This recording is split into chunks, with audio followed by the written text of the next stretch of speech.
ትራምፕ አውሮፓን ተጫወቱበት፣ አሜሪካ ቁማሩን በላችም።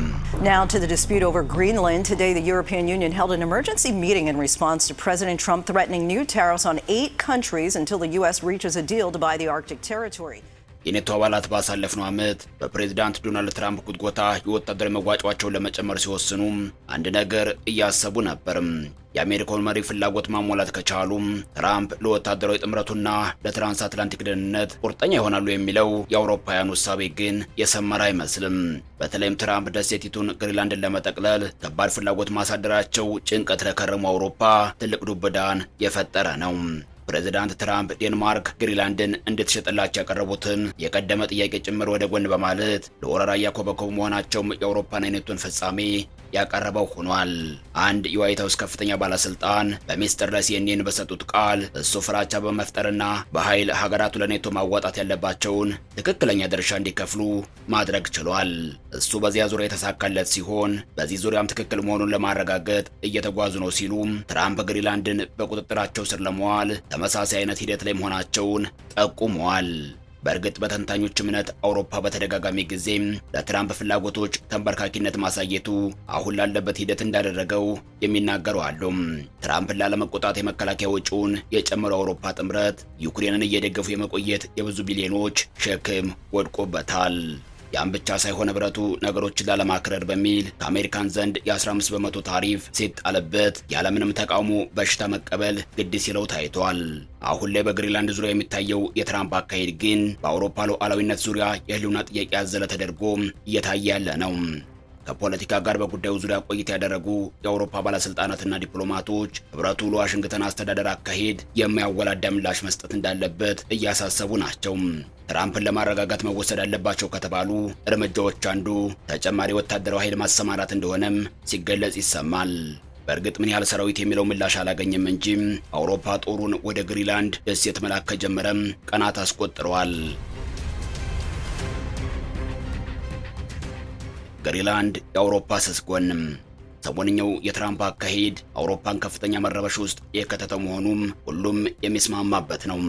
አንድ የቀጠናው ዲፕሎማት ስለ ሁኔታው ሲናገሩ አንድ ጊዜ በኃይል ድንበሮችን መቀየር ከጀመርክ ማቆሚያህ ምን ላይ እንደሆነ አታውቁም ሲሉም የወቅቱ የአሜሪካ አካሄድ ከባድ አደጋን ያዘለና በኃይል ብቻ ምላሽ ሊያገኝ የሚችል እንደሆነም ሲናገሩ ተሰምተዋል። በእርግጥም ትራምፕ በደሴቲቱ ግሪንላንድ ዙሪያ የሚያነሱት ጥያቄም በሌሎች የአሜሪካ ከፍተኛ ባለስልጣናት ጭምር የሚያስተጋባ መሆኑ የነገሩን ከባድነት በሚገባ እንደሚያረጋግጥ የሚናገሩ አሉ። በተለይም አሜሪካ ከሰሞኑ ከቬንዙዌላ ካካሄደችው ህገወጥ የመንግስት ግልበጣ በኋላ የትራምፕ ሰዎች ድፍረት መስመር እያጣ ነው ይባላል። ሰሞንኛው የቬንዙዌላ እርምጃ ውጤታማ መልእክት ነው። አሁን አሜሪካ ነገሮች ላይ በቀጥታ እርምጃ መውሰድ እንጂ ስትሽከረከረ እንደማትታይ ያረጋገጠ ነው ሲሉም አንድ የዋይት ሃውስ ከፍተኛ ባለስልጣን ለሲኤንኤን በሚስጥር ተናግረዋል። ፕሬዚዳንት ትራምፕ ከቀናት በፊት በግሪንላንድ ዙሪያ ባደረጉት ንግግር ቀጣዩ ነገር ደሴቲቱ በአሜሪካ እጅ የምትገባው እንዴትና መቼ ነው የሚለው ብቻ እንደሆነም ሲገልጹ ተሰምተዋል። እነሱ ወደዱም ጠሉም በግሪንላንድ ዙሪያ የሆነ ነገር እናደርጋለን፣ ምክንያቱም እኛ ያንን ካላደረግን ሩሲያና ቻይና ግሪንላንድን ነጥቀው ይወስዱታል። እኛ ደግሞ ሩሲያና ቻይና ጎረቤት ሊሆኑን አይገባም። ቀለል ባለ መልኩ ስምምነት መፈጸም እሻለው፣ እንደዛ የማይሆን ከሆነ ግን ጠንካራ ሁኔታ እናደርገዋለን ሲሉ በግልጽ ማስፈራሪያ ሰንዝረዋል። ትራምፕ ምንም እንኳን ሰበብ አድርገው የሩሲያና ቻይናን ስም ቢጠሩም ሁለቱም ሀገራት ግሪንላንድን ነጥቆ የመውሰድ ፍላጎትም ሆነ ተጨባጭ እንቅስቃሴ ሲያደርጉ እንዳልታየ መናገር ይቻላል። የአሜሪካው ፕሬዝዳንት ግን የደሴቲቱ ባለቤት በሆነችው ዴንማርክ ላይ ጭምር ጥያቄ ሲሰነዝሩ መታየታቸው ሴረኛ አካሄዳቸውን የሚያሳይ እንደሆነም የገለጹ በርካቶች ናቸው። እናም የዴንማርክ አድናቂ ነኝ፣ ነገር ግን ከ500 ዓመት በፊት ጀልባቸውን እየቀዘፉ ደሴቲቱን ያዙ ማለት መሬቱ የነሱ ነው ማለት አይደለም የሚል ግራ አጋቢ ንግግር ሰንዝረዋል። ይህ በእንዲህ እንዳለም ዴንማርክ በታሪካዊ ሰነዶች መሰረት በትንሹም ግሪንላንድን ለ300 ዓመታት ይዛ የቆየች ሲሆን በ1916 አሜሪካ ለባለቤትነቱ በይፋ እውቅና ሰጥታለችም። አሁን ላይ ዩኤስ ቨርጂን አይስላንድ የሚሰኘው አካባቢ በዳንሽ ዌስት ኢንድስ ቅይር የተደረገው ዋሽንግተን በደሴቲቱ ባለቤት ዙሪያ ለኮፐንሃገን እውቅና በሰጠች ወቅት ነበር። የአሜሪካው ፕሬዝዳንትና አስተዳደራቸው ግን በግሪንላንድ ዙሪያ የሚነሳው ጥያቄ ዲፕሎማሲያዊ አማራጮች ካልሰሩም በተለይ በቀላሉ መታየት የለበትም እያሉ እያስጠነቀቁ ናቸው። ለአውሮፓ መሪዎችና ለሌላውም አካል ያለኝ ምክር ፕሬዝዳንቱን በቁም ነገር ተመልከቷቸው ነው ሲሉ ምክትል ፕሬዝዳንት ጄዲ ቫንስ የምክር ማስፈራሪያም ቃና ያለው አስተያየት ከቀናት በፊት መሰንዘራቸው እዚህ ላይ ተጠቃሽ ነው። የአሜሪካው ምክትል ፕሬዝዳንት በአርክቲክ የውሃ ክፍል ላይ ያለውን የቻይናና ሩሲያ የበዛ እንቅስቃሴ ተንተርሶ የግሪንላንድን ደህንነት በማረጋገጥ ሂደት አውሮፓ ከአሜሪካ ጋር መተባበር እንዳለባት ቆፍጠን ያለ ትዕዛዝ ሲሰጡም ተደምጠዋል። አውሮፓ ያንን ማድረግ ካልቻለም አሜሪካ በጉዳዩ ዙሪያ የሆነ አንድ ነገር ታደርጋለች። ምን ሊሆን ይችላል የሚለው ለፕሬዝዳንቱ የምንተው ይሆናል ሲሉ የሁሉም ነገር የመጨረሻ ውሳኔ በትራምፕ ላይ የተንጠለጠለ እንደሆነ ቫንስ ለማመልከት ሞክረዋል። ትራምፕ በመጀመሪያ የስልጣን ዘመናቸው ስለ ግሪንላንድ ጥያቄ ሲያቀርቡ ነገሩ በቀላሉ ይደርሳል በሚል የዴንማርክ ባለስልጣናት ነገሮችን አዳፍነው የማለፍ ስልትን ሲከተሉ መቆየታቸው ይታወሳል።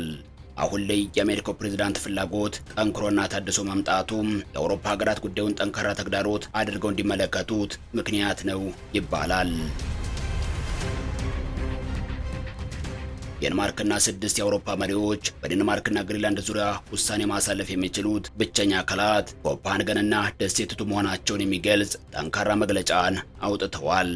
ያም ብቻ ሳይሆን በአሜሪካና የዴንማርክ ባለስልጣናት ዙሪያ በቀጣይ ሰፋፊ ንግግሮች እንደሚኖሩ ዘገባዎች ሲጠቁሙ ነበር።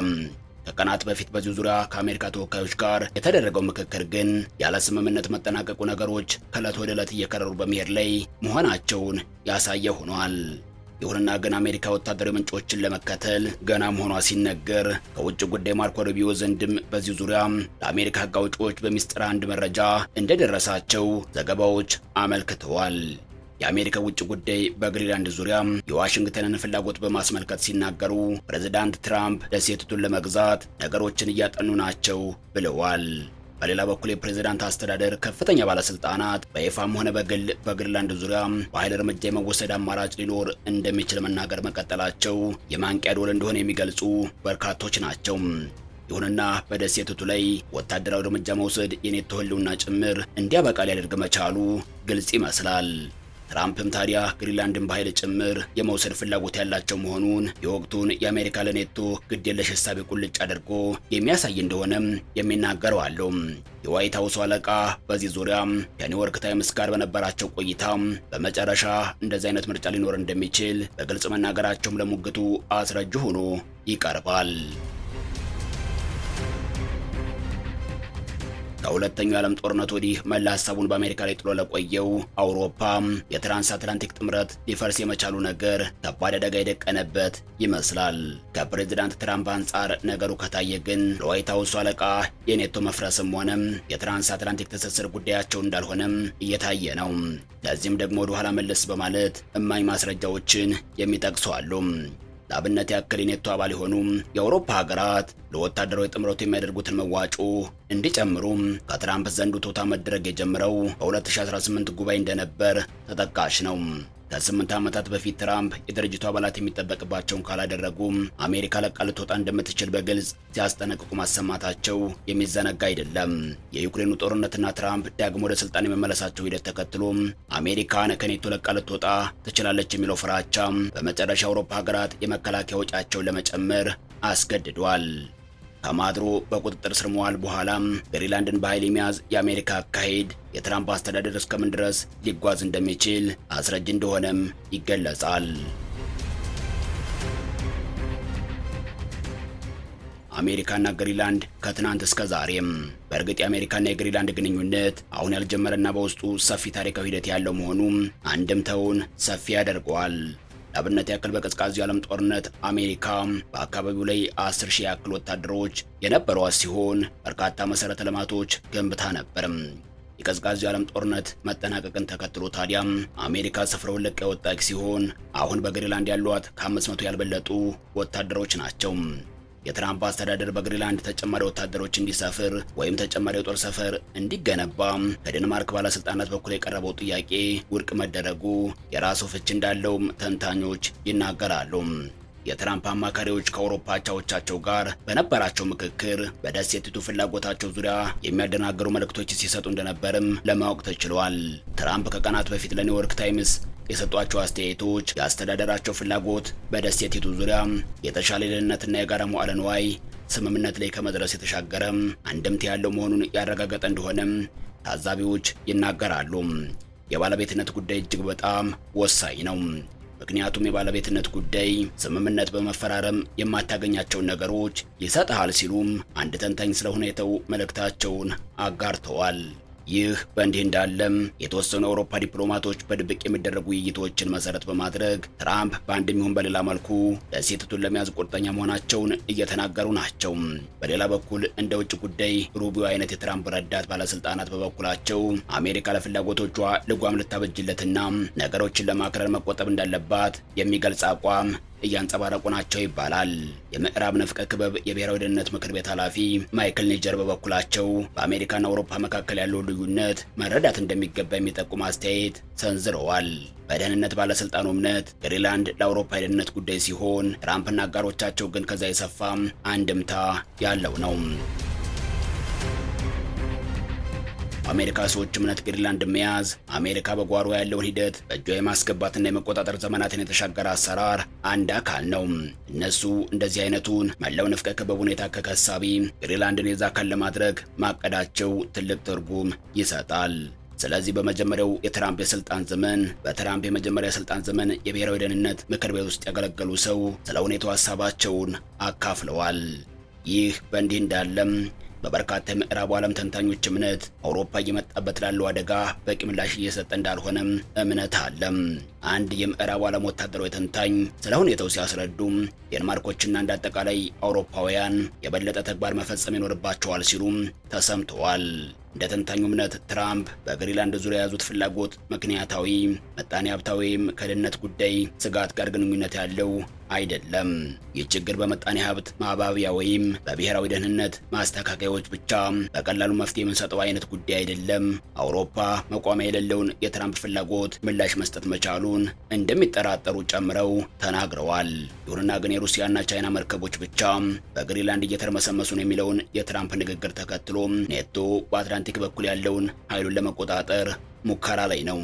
አዲሱ ሂደት በአትላንቲክ ያለውን የወታደራዊ ጥምረቱን አቅም ለማጠናከር ብሎም የትራምፕን አካሄድ ከባድነት ከልብ በመውሰድ የተቀመረ መሆኑን ሁለት የኔቶ ዲፕሎማቶች ለሲኤንኤን ተናግረዋል። በሌላ በኩል አሁንም ድረስ የተወሰኑ የአውሮፓ ዲፕሎማቶች የትራምፕ አስተዳደር የግሪንላንድ ባለቤትነት በዩክሬን ጉዳይ መደራደሪያ አድርጎ ለማቅረብ እቅድ አለው ይላሉ። የነጩ ቤተ መንግስት ሰዎች ግን የዛ አይነቱ ነገር ነጭ ውሸት ነው በማለት ደጋግመው አሳስበዋል።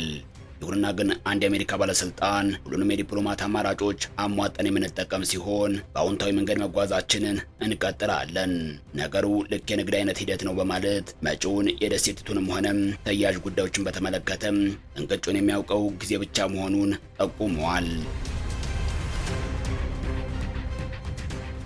በእርግጥም ደግሞ አሜሪካ በደሴቲቱ ዙሪያ ማምረሯን ለማሳየት በሚመስል ሁኔታ ግሪንላንድን የመጠቅለል ሂደት የሚቃወሙ የአውሮፓ ሀገራት ላይ ታሪፍ ለመጣል ማሰቧን ገልጻለችም። የእንግሊዝ ጠቅላይ ሚኒስትር ኬር ስታርመር የዋሽንግተንን እርምጃ ፍጹም ስህተት በማለት ሲያወግዙት፣ የፈረንሳይ አቻቸው ኢማኑኤል ማክሮን በበኩላቸው ተቀባይነት የሌለው በማለት ተቃውሞ አሰምተዋል።